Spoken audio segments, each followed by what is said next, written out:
She was just a regular pilot flying business people across the country. Nobody suspected anything. But when an emergency struck and F-22 fighter jet scrambled into the sky, the military pilots heard her call sign on the radio, and the entire frequency went silent. Her call sign was Eagle 1. Before you watch full story, comment below from which country are you watching. Don't forget to subscribe for more amazing stories. The morning was quiet at Denver International Airport. Sarah Cole walked slowly around the small business jet, checking every part of it with careful eyes. She was 36 years old. She wore a simple pilot uniform with the logo of Rocky Mountain Air Services on her chest. Her movements were calm and steady. Nothing about her looked special. She was just a pilot. That is what everyone thought. Her co-pilot, a young man named Tyler Brooks, greeted her with a big smile. Tyler was 25. He had been flying for 2 years. He liked working with Sarah because she was always calm and never made flying feel difficult or scary. "Good morning, Captain Cole," he said. "Good morning, Tyler," she replied simply. Their passengers that day were 2 businessmen flying to Salt Lake City. They barely looked at Sarah. They sat in their leather seats and opened their laptops before the plane even started moving. Sarah completed her checks, started the engines, and spoke to the control tower. Her voice was smooth and professional. Everything was normal. The jet lifted off the runway at exactly 8:14 in the morning. Sarah climbed to 35,000 feet, turned on the autopilot, and settled in for a routine flight. The sky was clear. The mountains below were covered in white snow. Everything was peaceful. Sarah watched her instruments quietly. This was the life she had chosen 5 years ago. A quiet life. An ordinary life. Nobody asked questions. Nobody looked too closely. She was just Captain Cole, reliable, professional, always on time. She had built this life very carefully. She intended to keep it exactly this way. But 20 minutes into the flight, everything changed. The radio crackled. A controller at Denver Center spoke in a tense voice to all aircraft in the area. "All aircraft, be advised. There is an unidentified aircraft in restricted military airspace near the Rocky Mountain Defense Zone. The aircraft is not responding to radio calls. All aircraft, please be aware." Sarah's eyes moved to her instruments. Her hands stayed perfectly still on the controls. Tyler looked at her. "That sounds serious." "Yes," she said quietly. "It does." More transmissions followed. The unknown aircraft was a small twin-engine plane. It had no flight plan. It was flying in an erratic, unstable pattern. It was not responding to any radio calls. And it was heading toward the Denver area. The military had scrambled 2 F-22 Raptor fighter jets to intercept. When Sarah heard the word F-22, something moved inside her chest. A feeling she had buried 5 years ago. The F-22 Raptor. The most advanced fighter jet in the world. She knew that aircraft in a way that very few people on Earth did. She said nothing. She kept her face neutral and her hands steady. The radio crackled again. One of the F-22 pilots spoke. His call sign was Raptor 7. His voice was sharp and professional. "Denver Center, Raptor 7. We have visual on the unidentified aircraft. It is a small twin-engine plane. The pilot appears to be unresponsive. The aircraft is on autopilot but flying unstably. Estimated time to populated areas, 8 minutes." Tyler turned to Sarah with wide eyes. 8 minutes? That's almost downtown Denver. Sarah said nothing. She was listening carefully. Her mind was working fast, faster than Tyler could imagine. Then came the moment that changed everything. Denver Center was checking all aircraft in the area. The controller read out positions and identifications one by one. When he reached Sarah's jet, He gave her name from the filed flight plan. Rocky Mountain Air, November 442 Alpha. Pilot name, Sarah Cole. A long pause followed on the military frequency. Then a different voice came on. It was Raptor 8, the second F-22. The voice was slow, almost disbelieving. Denver Center. Raptor 8. Please confirm that last pilot identification. The controller repeated it. Confirmed. Pilot is Sarah Cole. Another pause. Then Raptor 8 spoke again, and this time his voice carried something very unusual for a military pilot. Shock. Denver Center, all stations, be advised. If that is the Sarah Cole I am thinking of, you have Eagle 1 in your airspace. The radio went quiet for 3 full seconds. Then Raptor 7 came back. Eagle 1. Are you serious? Eagle 1 is flying a corporate jet. Tyler slowly turned his head toward Sarah. His mouth was open. What are they talking about? Sarah closed her eyes for 1 second. Just 1 second. Then she opened them. 5 years of quiet civilian life. Gone in 30 words on a radio. She pressed her microphone button.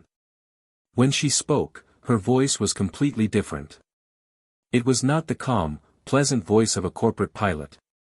It was something harder. Something commanding. Something that made Tyler sit up straight without knowing why. Raptor Flight, this is Eagle 1. Stand down the conversation and focus on your mission. You have an uncontrolled aircraft heading toward people. Handle it. Complete silence on the frequency.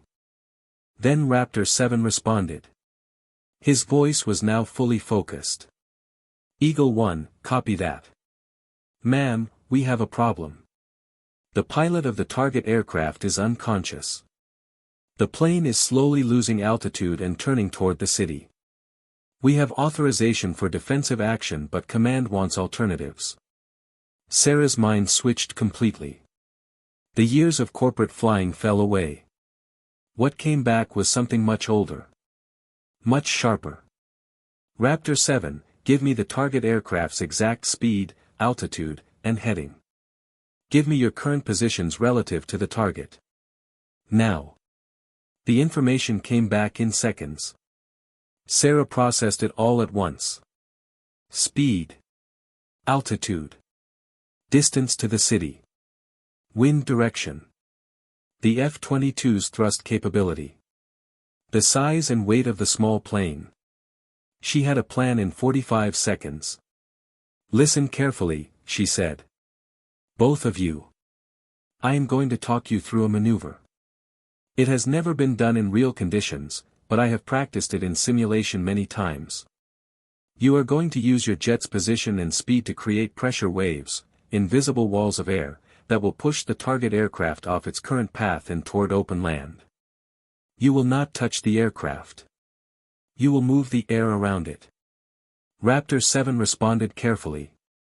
Eagle 1, that is an experimental technique. Our computers show less than 35% success probability. Your computers don't have my experience, Sarah said simply. Do exactly what I tell you. No changes. No improvisation. Understood? A brief pause. Then, understood, ma'am. Tyler was staring at Sarah. He looked like a man who had just discovered that his quiet next-door neighbor was actually a superhero. He said nothing. He did not dare. Sarah began giving instructions. She directed Raptor 7 to move ahead of the target aircraft, slightly above it. She gave exact numbers, speed, altitude, angle. Then she told Raptor 8 to position on the other side of the target, slightly behind. Again, exact numbers. Raptor 7, on my mark, reduce throttle to 72% and bring your nose up 2.5 degrees. Hold for exactly 2 seconds. The pressure wave from your aircraft will push down on the target's left wing and begin turning it. Raptor 8, 5 seconds after Raptor 7, you will do the same from the opposite side. The two waves together will act like invisible hands and push the target away from the city. Both pilots acknowledged. Sarah counted down. Mark. Raptor 7 executed the maneuver. For 3 terrible seconds, nothing happened. Then Raptor 7's voice came back, quiet with disbelief. Eagle 1, the target is turning. It's actually turning. Heading is shifting away from the city. Good, Sarah said. Raptor 8, now. The second maneuver executed. The small plane's heading shifted further. It was now pointing toward open, empty land south of the city. Fields. No people. No buildings. Sarah then walked both pilots through 3 more smaller adjustments over the next 4 minutes. Each one was precise. Each one worked. The target aircraft slowly descended, still unstable, but now aimed at a large open field. It hit the ground hard, but survivably. Emergency teams reached the crash site in 6 minutes. The pilot inside, a 58-year-old man flying alone, had suffered a medical emergency in the air. He was taken to hospital. He survived. Raptor 7's voice came back on the radio.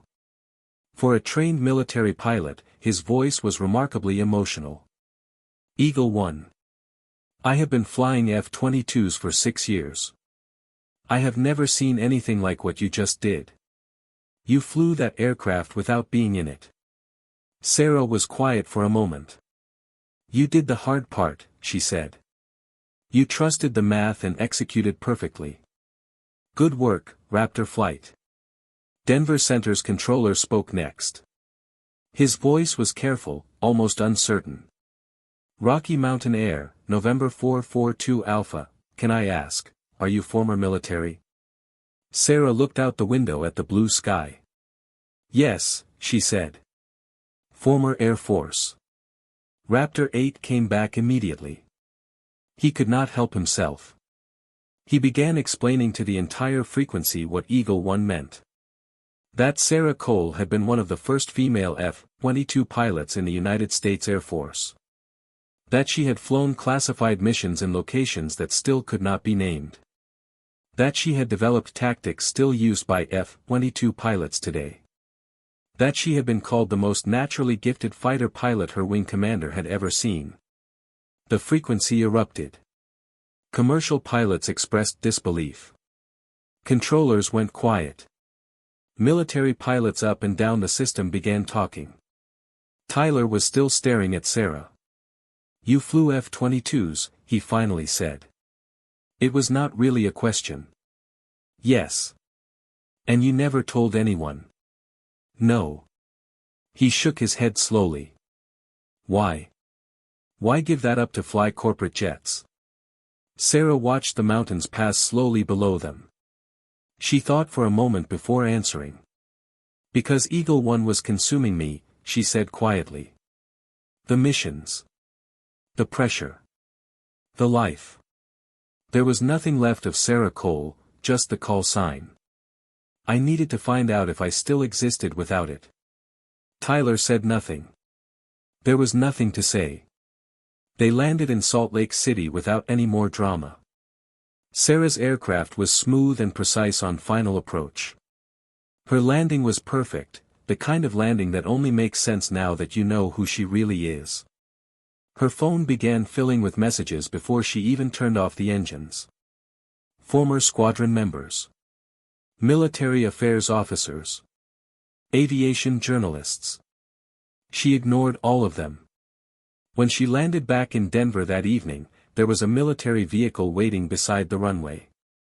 A colonel in full uniform stepped out. He stood straight and spoke with respect. Captain Cole. Or rather, Major Cole. The Air Force wants you back.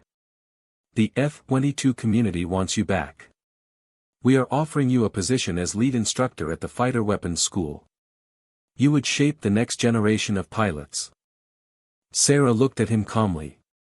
Sir, she said, I left 5 years ago for good reasons. What happened today was an emergency. It was not an invitation. The colonel nodded slowly. I understand. But consider this, you just saved a man's life and protected a city using only your voice and your knowledge. Imagine what you could do if you came back, even part-time, to teach others. Sarah was quiet for a long moment. Part-time, she said finally. A contractor arrangement. I keep my civilian flying. We can work with that. She nodded once.